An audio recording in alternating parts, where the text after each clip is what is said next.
les compétences dans le milieu du sport et de l'entreprise.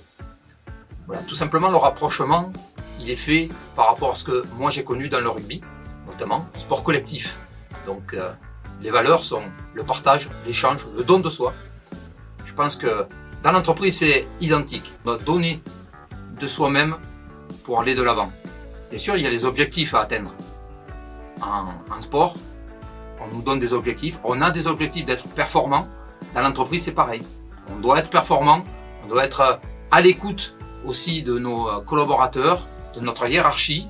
Et aussi, pour atteindre ces objectifs, il faut se donner les moyens d'être efficace. Mais je pense que d'avoir dans une entreprise un ancien sportif de haut niveau, ou même tout simplement un sportif, c'est qu'il est capable de se surpasser. Il est capable de relever des défis. C'est ce que fait la force du sportif de haut niveau.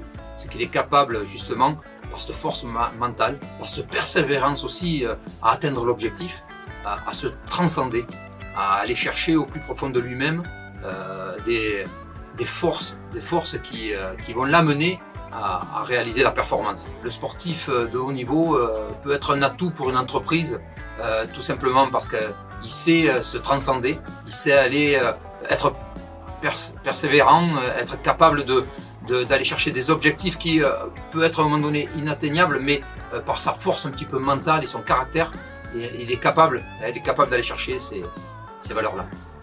Quand on pratique un sport collectif, on est obligé d'être vraiment dans le partage et dans l'échange avec les autres. Et aussi, je reste persuadé que être capable de galvaniser les autres, mais pas simplement en le disant, en montrant aussi l'exemple.